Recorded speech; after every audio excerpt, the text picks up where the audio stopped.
Bonjour à toutes et à tous et bienvenue à cette session d'information consacrée à l'actualité internationale qui nous amène tout droit en Afrique de l'Ouest, notamment avec certains pays de l'AES.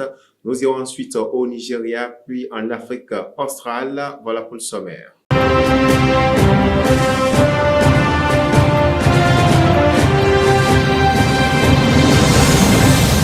Nous ouvrons cette session d'information, fidèles amis internautes, par une note d'économie et en infrastructure. Vous parlez de ce corridor routier et portuaire où l'Afrique accélère donc sa transformation logistique.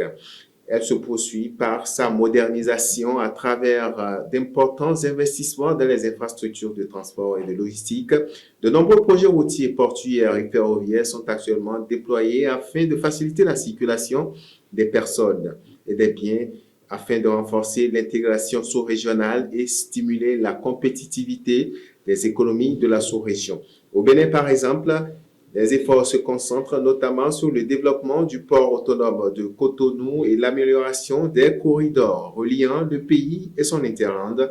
Ces interventions visent entre autres à consolider le rôle du Bénin comme la plateforme tournante de logistique et de stratégie pour les échanges avec les pays voisins. Et pendant ce moment au Sénégal, la modernisation de la transformation infrastructurelle routière s'allie à extension des capacités portuaires et accompagnement des ambitions du pays afin de devenir un hub régional du commerce et des services.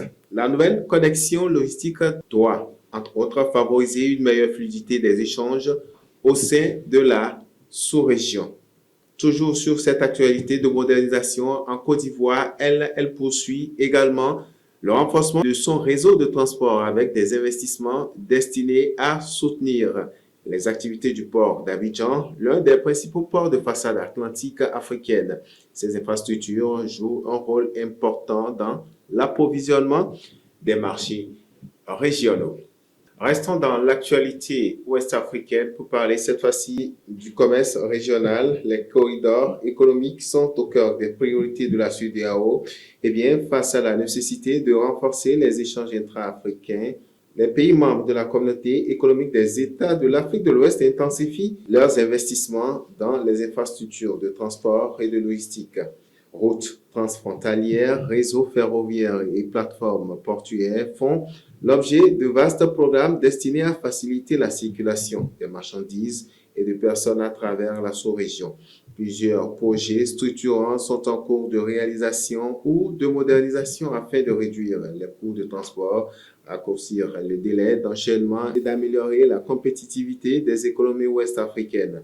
Les corridors relient entre autres les grands ports du Golfe de Guinée aux pays de l'Hinterland qui sont particulièrement concernés par cette dynamique.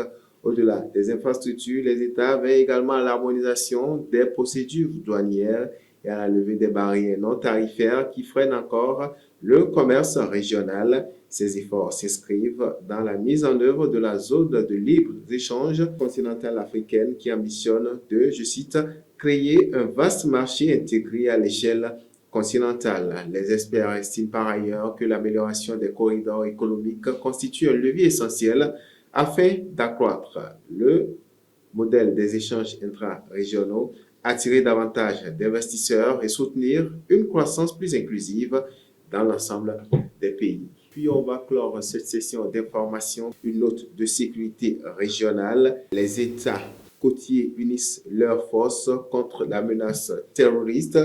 Eh bien, face à la progression des groupes armés dans les régions, les pays côtiers d'Afrique de l'Ouest renforcent leurs capacités en coopération sécuritaire afin de prévenir toute extension de la menace terroriste vers leur territoire à travers des mécanismes de coordination renforcée, des échanges de renforcement de renseignements, des opérations conjointes et des États entendent consolider la stabilité régionale et de protéger leur population. Cette dynamique de collaboration s'inscrit dans un contexte marqué par la persistance de l'insécurité dans certaines zones du Sahel.